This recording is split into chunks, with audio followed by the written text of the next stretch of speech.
के आएगी, उसके लिए एक डिटेल गाइडलाइंस के लिए सरकार के द्वारा एक एम्पावर्ड कमेटी बनाई गई थी। माननीय मुख्यमंत्री जी को सर बताना चाहूँगा, इस एम्पावर्ड कमेटी में हम लोगों ने केवल आईएएस अधिकारियों के अलावा सर दिल्ली से सर देवरारी सर जो एम्स के हैं उनको हमने लिया सर, फिर बैंगलोर के सर को भी हम लोगों ने, निमैंस के सर थे उनसे लिया सर। मैंने पर्सनली सिंगापुर में और लंदन में बात की थी, वहाँ पे जो डॉक्टर्स देख रहे हैं सर थर्ड वेव का, उन लोगों के एक्सपीरियंस को सर हम लोगों ने इनकॉर्पोरेट किया है। एम्स की जो भी गाइडलाइंस आई हैं सर वो हम लोगों ने इनकॉर्पोरेट किया है। इसके अलावा झारखंड स्पेसिफिक इशू जो आपने सर स्पेशली सीवियर एक्यूट माल न्यूट्रिशन के बारे में बोला था सर, उसको भी हम लोगों ने एसेस किया है। तो हमने सर इसमें एक होलिस्टिक बनाया है, हर एक जिले के लिए एक प्लानिंग बनाया है। ये बुक आप सभी लोगों को हम जल्द ही उपलब्ध भी करा देंगे पीडीएफ फॉर्मेट में, आज शाम तक आप सबके पास भेज दूंगा। इसमें सर हम लोगों ने पूरा गैप एनालिसिस किया है, किस किस जिले में क्या क्या होना चाहिए अगर पीडियाट्रिक का वेव आए, क्योंकि एक आपदा है और हो सकता है ना भी आए। तो हम लोगों को इसमें ये सोचना होगा कि किस तरीके से ये एक मौका है कि हम लोग अपने सरकारी अस्पताल हैं उनको सुदृढ़ कर सकें, किस तरीके से हम लोग ये कोशिश कर सकें कि हम आगे बढ़ें। सर अब पीपीटी के माध्यम से सर प्रेजेंटेशन होगा, सेकंड पेज सर। ये वाला स्लाइड बहुत इंपॉर्टेंट है सर। इसमें अगर हम देखेंगे तो हमारे राज्य का पॉजिटिविटी रेट 3.87% है, जबकि पूरे भारत का पॉजिटिविटी रेट 7.89% है। और सर फेटेलिटी रेट, मतलब जो लोग मर रहे हैं, अगर उसको हम देखेंगे तो सर हमारे राज्य का फेटेलिटी रेट 1.48% है, जबकि पूरे भारत का 1.20% है। सर इसके कारण हम लोगों ने जानने की कोशिश की और ये हम लोगों को पता भी चला, क्योंकि जो हमारी स्वास्थ्य सेवाएं हैं उसमें हम लोग थोड़े पीछे रह गए थे सेकेंड वेव के दौरान, जो कि सर ऑफ लेट अब हम लोग पूरा प्लानिंग किए कि किस तरीके से ये फेटेलिटी रेट को सर हम आने वाले टाइम में कम कर सकें। Next slide sir. ये आप सभी डीसी सर लोगों के लिए भी है कि ये हम लोगों ने एक age wise distribution of confirm case बनाया है, फर्स्ट वेव और सेकेंड वेव। तो जैसा हम लोगों ने सुना था कि फर्स्ट वेव 60 से ऊपर था, वैसा ही है।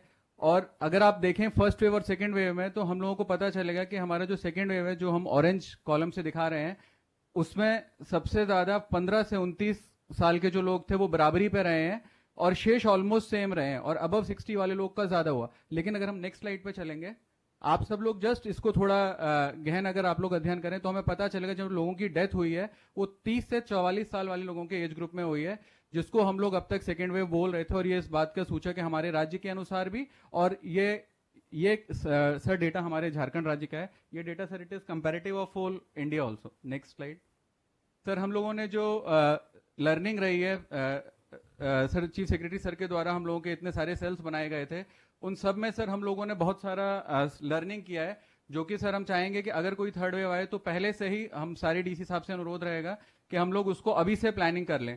तो हमारे पास सर समस्या आई थी कि हमारे पास मैन पावर नहीं है। तो कोरोना में एक चीज हमने देखा था कि सभी लोग अचानक से ये चीज को लेकर टेंशन हो गए थे कि हमारे पास एमडी डॉक्टर नहीं है या फिर डीएम डॉक्टर नहीं है। कोरोना के लिए हम लोगों को बिल्कुल भी जरूरत नहीं है एक हाईफाई डॉक्टर्स होने के लिए। सर पीडियाट्रिक्स में हमारे राज्य में कुल 144 एमडी पीडियाट्रिक्स हैं। तो राज्य की जनसंख्या, अगर हम सर नेक्स्ट स्लाइड में आप प्लीज आइए सर, अगर हम राज्य की जनसंख्या देखेंगे sir, population up to 18 year, तो 1,43,00,000 बच्चे हैं सर जो पीडियाट्रिक एज ग्रुप में हैं हमारे राज्य में। तो अगर हम देखें तो सर ये 50% आता है। सर हम लोग माने 5% पॉजिटिविटी रेट के अनुसार, तो सीवियर केसेस हमारे 8,600 आने वाले समय में होंगे, और अति इनकेस 10% होती है तो 17,000। तो सभी लोगों से मेरा अनुरोध है कि ये हमारा वर्स्ट पॉसिबल सिनेरियो है। अगर हुआ तो आप लोग देख सकते हैं माइल्ड, मॉडरेट और जो सीवियर केसेस हैं, इन सबको हम लोगों को जिस तरीके से इस बार भी होम आइसोलेशन का हम लोगों ने फ्रंट लाइन ऑफ ट्रीटमेंट मंगाया था, उसी तरीके से होम आइसोलेशन की भी गाइडलाइंस हम लोगों ने डिटेल्ड इसमें बनाई है। और इसमें सभी का कोशिश किया गया है कि सभी लोगों का आइडिया लिया जा सके। मोर देन 50 लोगों को हम लोगों ने सर इसमें इन्वॉल्व किया था, लोग अपने आइडिया दें। तो सर सभी लोगों से मेरा अनुरोध है कि देखिए आप लोगों के जिले के अनुसार सीवियोरिटी का हमने बनाया है। तो कुल 8,600 केस हैं, इन केस हम लोग नॉर्मल रहे, और वर्स्ट सिनेरियो में 17,200। तो 24 जिलों में माननीय मुख्यमंत्री जी के द्वारा कोविड सर्किट इत्यादि की इस बार परिकल्पना की गई थी। तो सर अगर हम उसको मेंटेन रखेंगे तो इन केस वर्स्ट भी सिनेरियो होता है तो हम लोग उसको टैकल कर पाएंगे। Next slide sir. बाकी सारी जो गाइडलाइंस है सर वो इन जनरल गाइडलाइंस हैं, क्योंकि सर ने पूर्व में सुना था। हम चाहेंगे सर कि नेक्स्ट स्लाइड आ जाइए सर, को मेन सर बता दें हमारे गैप्स क्या क्या है। सर हमारे राज्य में सर कहीं भी एचडीयू नहीं है, तो ये हमारे सभी डीसी साहब लोगों को अंडरस्टैंड करना पड़ेगा कि पीकू, एसएनसीयू, नीकू के अलावा वी नीड एचडीयू। एचडीयू का कॉन्सेप्ट हम लोगों को एम्स के डॉक्टर साहब ने, जो हम लोगों को इनफैक्ट वो चेयरमैन है कोविड टास्क फोर्स के, उन लोगों के द्वारा बताया गया। उसके आलोक में सर एक डिटेल गाइडलाइंस इसमें डालिए कि 6 से 7 लाख रुपए में एक 10 बेडेड एचडीयू बन सकता है। तो आप लोगों के लिए वो गाइडलाइंस आज मिल जाएंगे। आप लोग चाहें तो अपने फंड से बना सकते हैं, नहीं तो राज्य सरकार के द्वारा भी आप लोगों को फंड दिया जाएगा। अभी माननीय मुख्यमंत्री जी के द्वारा बोकारो में और लातेहार में 2 जगह हॉस्पिटल्स का उद्घाटन किया गया और दोनों हॉस्पिटल में ये देखने को मिला कि दोनों जगह बच्चों के लिए कोशिश की गई थी कि किस तरीके से बच्चों का रखा जाए। मेरा आप सबसे बस सिंपल ये अनुरोध है कि बच्चों का जहां भी हम लोग ट्रीटमेंट करें, कृपया बड़ों से अलग रखें और बच्चों के साथ उसकी मदर का एक सा इंतजाम भी करें। केवल हमें ये नहीं सोचना है कि बच्चे का ट्रीटमेंट करना है, क्योंकि बच्चे के साथ जो भी अगर 0 to 2 एज है तो मदर उसके साथ रहेगी। 2 से 10 साल वाले के साथ कोई ना कोई केयर टेकर रहेगा और 10 से 18 साल वाला जो बच्चा होता है उसके साथ कोई रह भी सकता है, कोई नहीं भी रह सकता। तो उस अनुसार हम लोगों को प्लानिंग करनी होगी। Next slide sir. इस तरीके से सर हम लोगों ने बनाया है कि इतने ऑक्सीजन बेड हमें चाहिए, इतने हाई फ्लो चाहिए मेडिकल कॉलेजेस में, डिस्ट्रिक्ट हॉस्पिटल में। तो ये आप सभी लोगों को हम आज शाम तक भेज देंगे, आप प्लीज इसके अनुसार अनुपालन करा लिया जाए। Next slide sir. ये गैप एनालिसिस सर देखें, percentage paediatric beds demarcated for Covid cases sir, current capacities केवल 22% है, गैप हमारा 78% है। तो ये हम सभी लोगों के लिए एक बहुत अच्छा समय, एक बहुत अच्छा मौका माननीय मुख्यमंत्री जी ने दिया, जब हम लोगों को पढ़ने का समझ आया कि अभी भी 78% हमारा गैप है। और जैसे अभी सेकेंड वेव के दौरान देखा था कि 15 दिन के अंदर पूरा का पूरा राज्य को रिवैम्प कर दिया और हम लोग सीएस सर के डायरेक्शन में पूरा का पूरा मतलब 50,000 से हम 10,000 पे आ गए। तो अगर आप लोग इसको आज मेरे ख्याल से अगर आप सब लोग देख लेंगे तो अगले 15 दिन में, आज जून 7 है तो जून 22 तक ये सारा गैप को आप लोग कम कर सकते हैं सर। इसके अलावा परसेंटेज ऑफ एचडीयू बेड्स आप देखेंगे तो 92% का गैप है। तो गैप हमारे पास पीडियाट्रिक एज ग्रुप के लिए है, हम लोगों ने एडल्ट एज का बना लिया है, पीडियाट्रिक का बस थोड़ा में ध्यान देना है। Next slide sir. इसी तरीके से बेड का बनाया है। Next slide. आप सभी लोगों के लिए ये हम लोगों ने एक छोटा छोटा बना लिया है कि क्या क्या आपको चाहिए। सारी चीज आपको चाहिए तो जेम पोर्टल पे अवेलेबल है। इसके अलावा अगर आप अपने से लेना चाहें तो ले सकते हैं। हम लोगों ने ये भी देखा कि जब हमारे सीएसआर वाले हम लोगों को हेल्प करने आते हैं तो बहुत सारी ऐसी चीजें हमें देते हैं जिसकी हमें उस समय आवश्यकता नहीं होती है। तो आप लोग अपनी टीम को बुला करके उनको ये सब बता सकते हैं कि ये सारी हमें आवश्यकता है, ताकि आपका अभी से डिटेल्ड एनालिसिस हो सके। नेक्स्ट। इसके अलावा सर हम लोगों ने देखा था फर्स्ट फेज और सेकंड फेज में कि हमारे जो डॉक्टर्स हैं वो ट्रेंड नहीं है और बहुत सारे आयुष डॉक्टर हैं राज्य में, तकरीबन 1000 के करीब आयुष डॉक्टर हैं। उनको अगर हम लोग अभी से ही ट्रेनिंग स्टार्ट करें, सर अभी सर की अनुमति से हम लोगों ने वेंटिलेटर ट्रेनिंग स्टार्ट कराई थी राज्य सदर हॉस्पिटल में। तो आप सभी डीसी साहब लोगों से अनुरोध है कि आप लोग अभी से ही अपनी टीम बना लें। आपको पता होना चाहिए, क्योंकि डॉक्टर साहब लोगों के साथ कंफ्यूजन क्या रहता है, 8-8 घंटे का ही वो लोग ड्यूटी करते हैं। तो हर अगर आपका एक एचडीयू है तो उसमें 3 टीम आप लोग इस तरीके से बना लें ताकि हमारे डॉक्टर साहब, नर्स, पैरामेडिक सभी लोगों की हम लोग राज्य में ट्रेनिंग करा दें। Next slide. ये सारी सजेशन है, आप लोगों को हमने स्लाइड भेज दिया, आप लोग काइंडली उसको पढ़ लीजिएगा। मेरा अनुरोध रहेगा कि आप लोग जब अपने सिविल सर्जन के साथ इसके बारे में करें तो आप अपने बाकी टीम को भी बता देंगे। Next slide. फिर सर बहुत सारे जिलों ने, सर बताना चाहेंगे, खुशी की बात है कि बहुत सारे जिलों ने पीडियाट्रिक वार्ड बनाए। ये कुछ जो फोटो है सर हमारे राज्य के ही फोटो हैं। बहुत अच्छा सर हमारे राज्य में कुछ डीसी साहब लोगों ने करना स्टार्ट किया है। सर हमारी राज्य के फोटो हैं सर। नहीं सर, हमारे सर रांची में भी चले जाइए सर, कोडरमा में भी हो गया, चतरा में भी हो गया। तो एक कोडरमा का है सर, रांची में भी कुछ अच्छा किया है सर, दोनों जगह सर मुझे पर्सनली पता। सर अच्छा सर, कलरफुल क्या सर, एक वीडियो भी हमारे पास सर को दिखाएंगे। सर गाइडलाइंस में ये तक डाला है कि बच्चे का जो बर्तन हो वो भी सर कलरफुल बर्तन हो, मिक्की माउस बनाओ, टीवी हो, वीडियो गेम हो, ये सब सर ने लिखवाया है। सर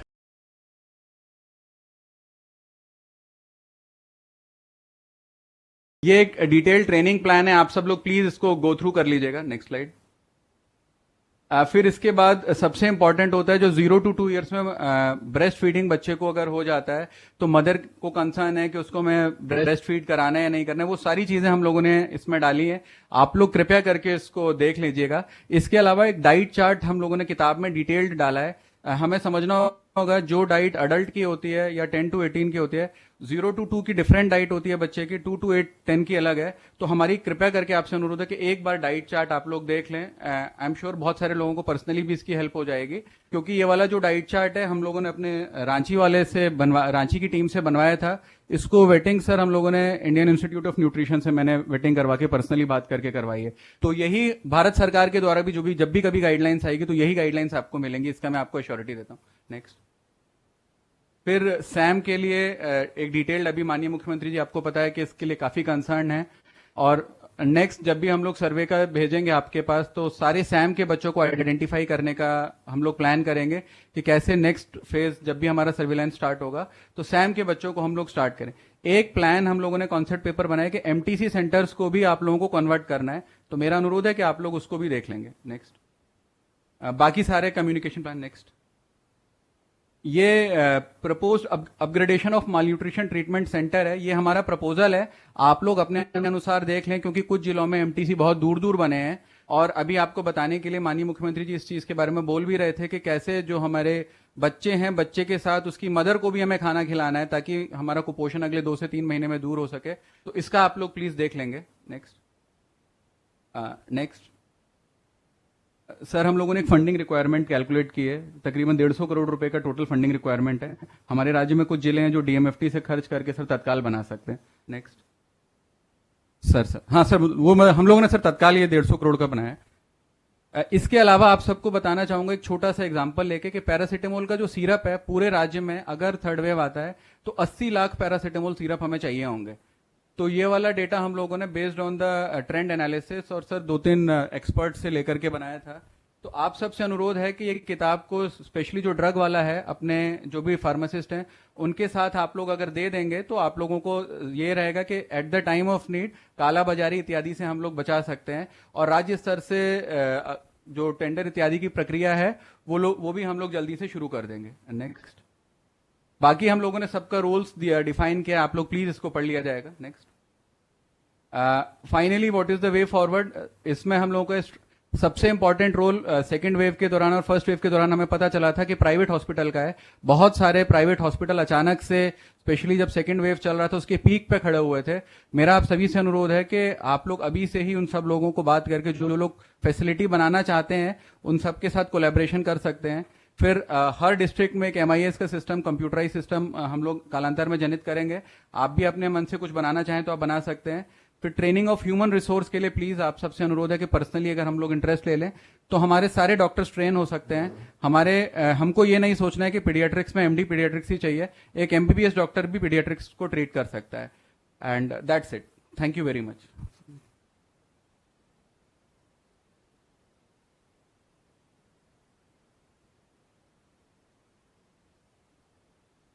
अब मैं अनुरोध करूंगा माननीय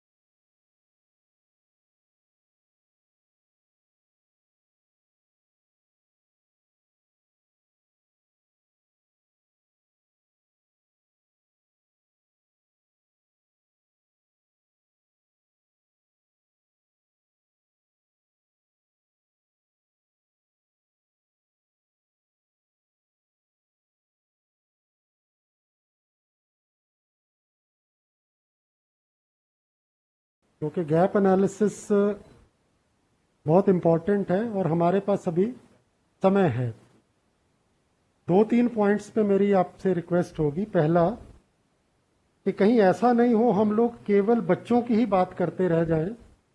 और एक चीज समझिए, कोविड कोई सिलेक्शन से नहीं आता है कि भाई थर्ड वेव में हमको बच्चों को ही अटैक करना है और वरीय से बगल से चला जाएगा, ऐसा कोई नियम नहीं है।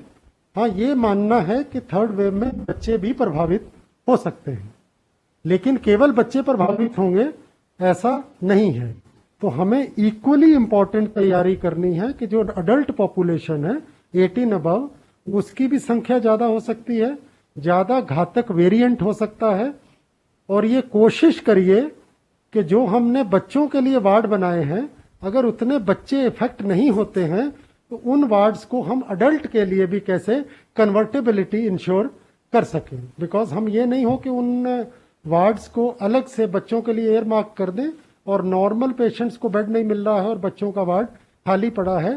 तो कन्वर्टेबिलिटी पर बहुत ध्यान देना है इस हद तक कि अगर बच्चे ज्यादा आते हैं तो नॉर्मल वार्ड को भी बच्चों के वार्ड में कन्वर्ट कर लिया जाए।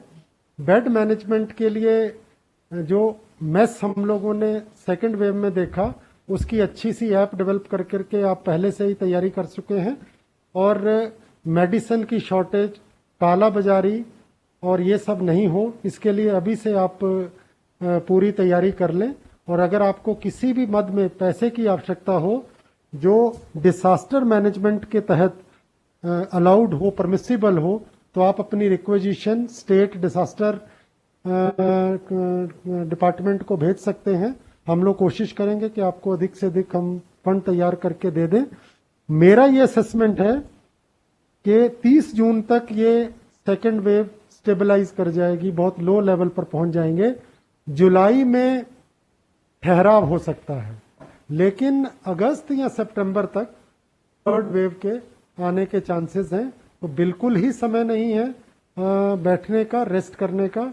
आपको पूरी तैयारी के साथ पूरे इंफ्रास्ट्रक्चर को आप अपडेट करें, अलर्ट मोड में रहें, ताकि सेकेंड वेव की तरह कहीं भी हम पैनिक का सिचुएशन फेस नहीं करें। धन्यवाद। अब मैं माननीय मंत्री स्वास्थ्य एवं परिवार कल्याण से अनुरोध करूंगा कि वो अपनी बातों से हमें अनुग्रहित करें। बहुत बहुत धन्यवाद।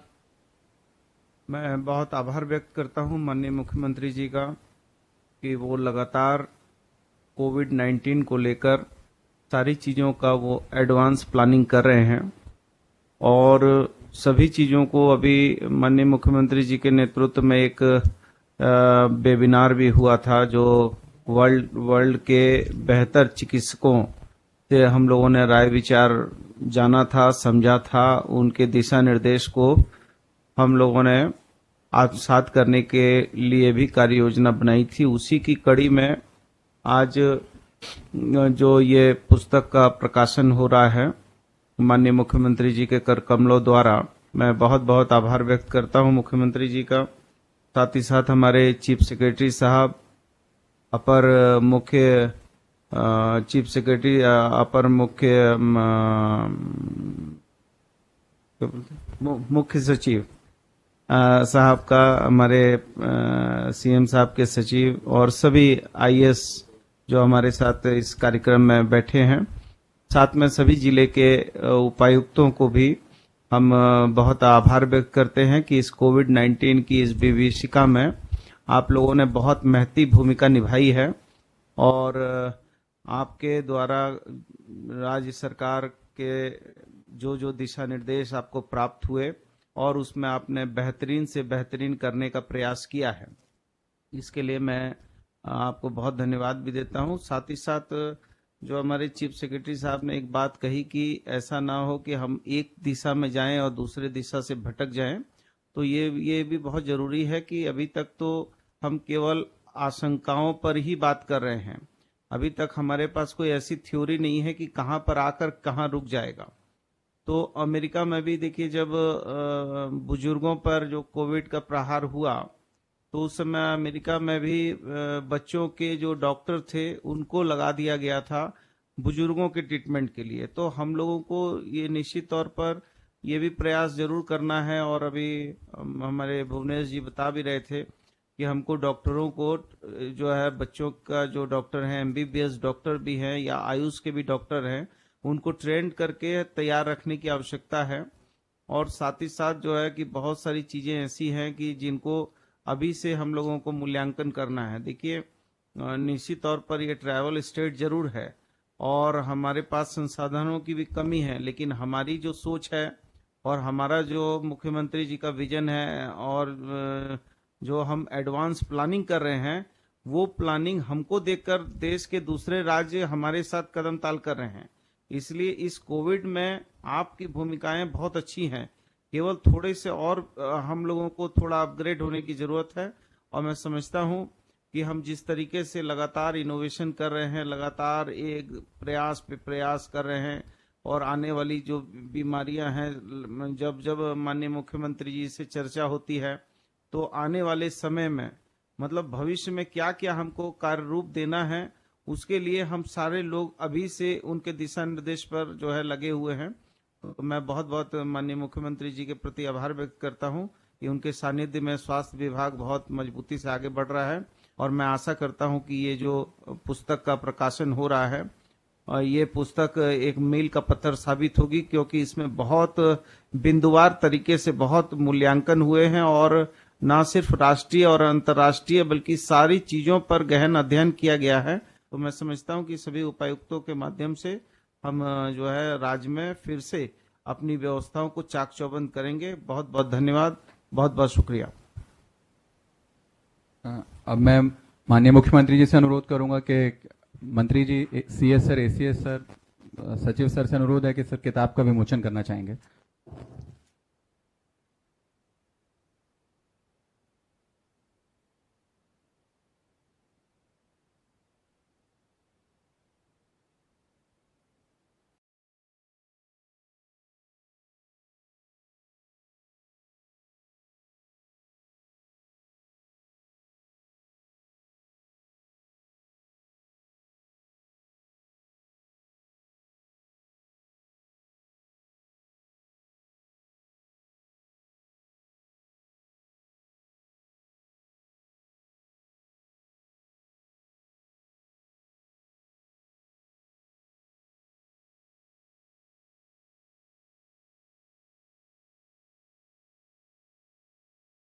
अनुरोध है माननीय मुख्यमंत्री जी से, सर आप अपना मार्गदर्शन देना चाहेंगे सर, और हमें गाइड करना चाहेंगे कैसे इसको हम और इम्प्रूव करें।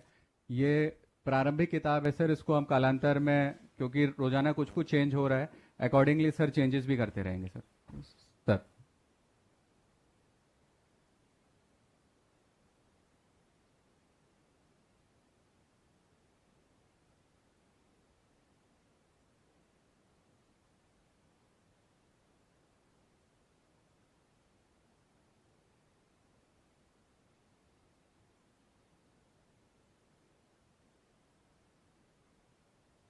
सॉरी सर की आवाज सर नहीं आ रही है सर।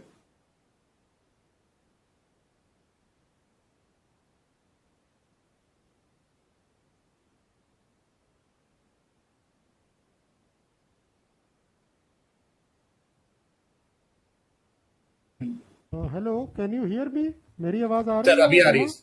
जी, सर की आवाज आ रही है सर।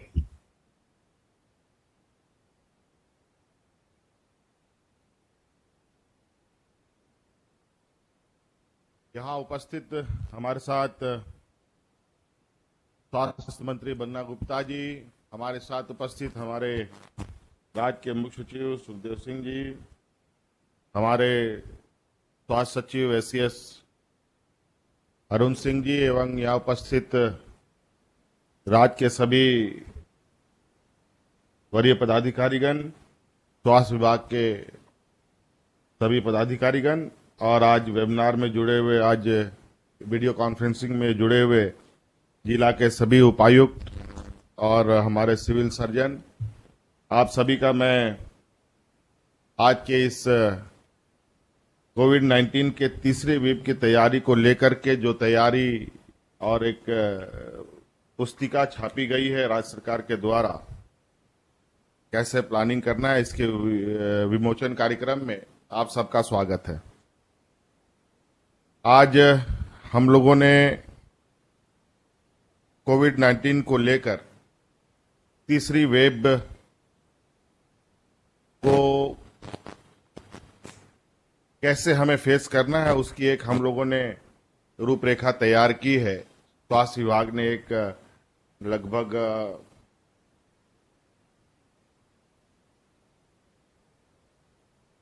250 पन्ने का एक हम लोगों ने किताब सरकार की तरफ से बनाया है।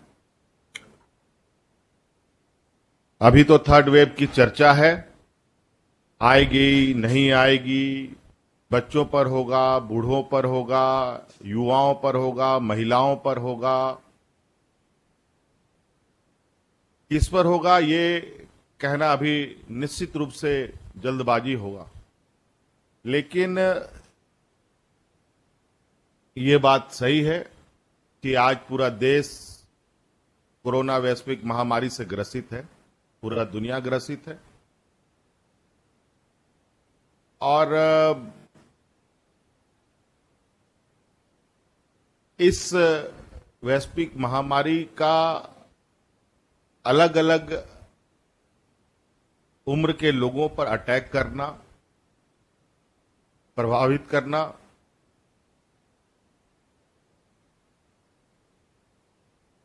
वो एक अलग विषय है।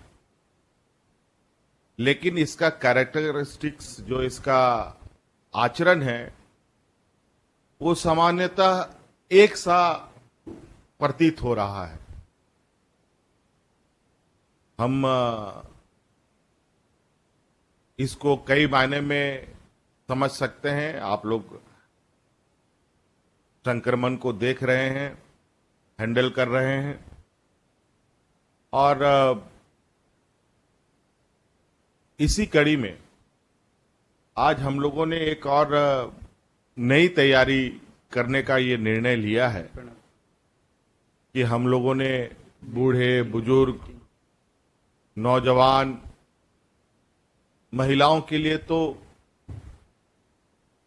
मौजूदा संक्रमण में कुछ न कुछ, कहीं ना कहीं उनके लिए व्यवस्थाएं खड़ी की है। हमारे इस समूह में सबसे चुनौती और सबसे क्रिटिकल समस्या तब आएगी जब ये संक्रमण बच्चों के ऊपर आएगा या बच्चे इससे घिरेंगे। निश्चित रूप से बच्चे कांच के बराबर होते हैं, हैंडल विथ केयर करना है, यही मुख्य उद्देश्य हम लोगों का है। लगभग मशीनें वही हैं,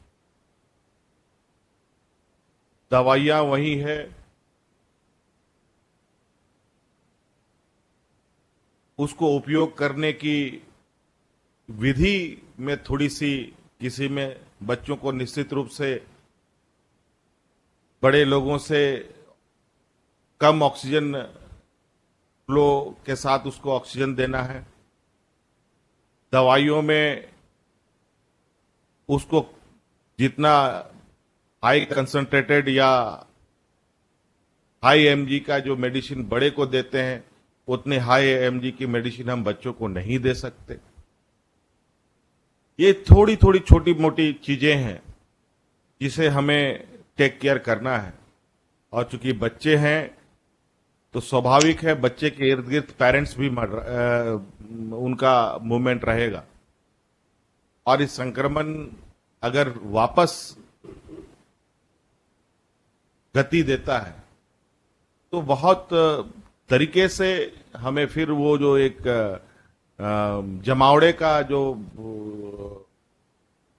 हम लोगों का विषय है, जिसको हमें परहेज करना है, इसको कैसे हैंडल करना है। हम सब जानते हैं ये संक्रमण एक दूसरे के मिलने से फैलता है, एक दूसरे के संपर्क में, समूह में रहने से ये ज्यादा संक्रमित फैलती है। ये छोटी छोटी चीजें हैं जो हमें ध्यान रखना है। कई राज्यों ने, कई जिलों ने बच्चों के लिए विशेष व्यवस्थाएं की हैं और कई अट्रैक्टिव और काफी उत्साहवर्धक और मुझे लगता है काफी लोगों ने मन से काम किया है। और मुझे पूरा उम्मीद है कि आप सब लोग अब पूरे इस तरीके से आप ढल चुके हैं कि इस तरीके की कुछ चीजें आएंगी तो उसको हमको कैसे हैंडल करना है। उसी को थोड़ा सा बृहद पैमाने में एलोबरेट करके दवाइयों की उपलब्धता, जो समय समय पर हमें ये लगता है कि ये दवाई शॉर्टेज हो जाती है, वो दवाई शॉर्टेज हो जाती है। ये बात सही है कि आज के दिन में कोई तैयारी हो सकता है कि अधूरी हो सकती है, कोई तैयारी हो सकता है कि हमारी ओवर ये जा सकती है कि नहीं अब ये बेकार हो गया, ऐसे भी हो सकता है। लेकिन हमें आज के दिन में थोड़ी सी तैयारी और सतर्कता की आवश्यकता है, और इसी को लेकर आज हम लोगों ने ये कमर कस लिया है कि अब जो थर्ड वेव की चर्चा हो रही है, हम ईश्वर से यही प्रार्थना करें कि वो थर्ड वेव चर्चा में ही खत्म हो जाए ये और आगे ना बढ़े, लेकिन आती है तो उसके लिए भी तैयार रहना है। और मुझे पूरा उम्मीद और विश्वास है कि आप सब लोगों ने जिस तरीके से फर्स्ट वेव सेकेंड वेव को हैंडल किया है और उसको प्रूफ भी किया कि हम लोग स्वास्थ्य में अपने सीमित संसाधन में एक मैनेजमेंट के तहत ये जंग भी जीती जा सकती है, तो हम लोग आगे भी इस जो हमारा सक्सेसफुल फार्मूला है इसको हम लोग रिपीटेशन में लेंगे और इसका सामना करेंगे। तो बहुत आज अभी हमारे विभाग ने, भुवनेश जी ने इस बात को कहा है कि आज सारी मटेरियल्स आप लोगों को उपलब्ध करा दिया जाएगा। इस किताब के साथ आप एक बार गो थ्रू हो लीजिए और एक एक चीजों को थोड़ा सा आप लोग सरसरी निगाहों से इसको एक बार स्टडी कर लें, ताकि आपको थोड़ी सहूलियत हो जाए, ताकि आपको कहाँ से क्या हो सकता है कि राज्य सरकार के माध्यम से ही सारी चीजें उपलब्ध हो सके। हो सकता है कि आपको कुछ अपने रिसोर्सेज से जनरेट करने मिल पाए।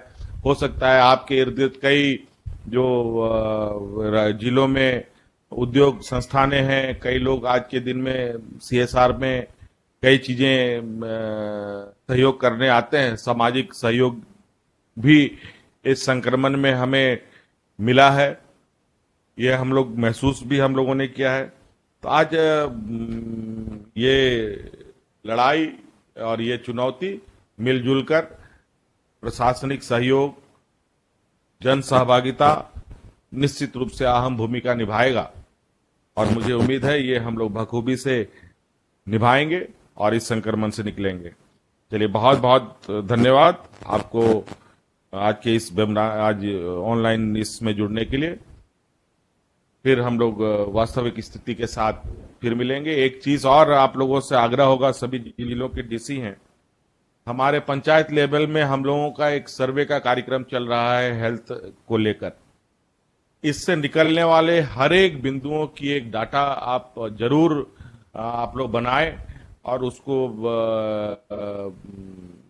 हमारे स्वास्थ्य विभाग में भेजें। हमारे लोग का जो पोर्टल है उस पर उसको अपलोड करें, ताकि ग्रामीण क्षेत्र में इनसाइड एक्टिविटीज हेल्थ को लेकर क्या हो रही हैं, क्या उथल पुथल होती रही हैं। अब चूंकि हमने इस बात को निर्णय लिया है कि ये जो ड्राइव हम लोगों का स्वास्थ्य को लेकर के ये सर्वे का कार्यक्रम चल रहा है, ये अब आने वाला समय एक डेट निश्चित किया जाएगा, चाहे वो 3 महीने का हो या 4 महीने का हो, वटेवर जो भी हो, ये अभी निर्णय अभी हम लोगों ने किया नहीं है।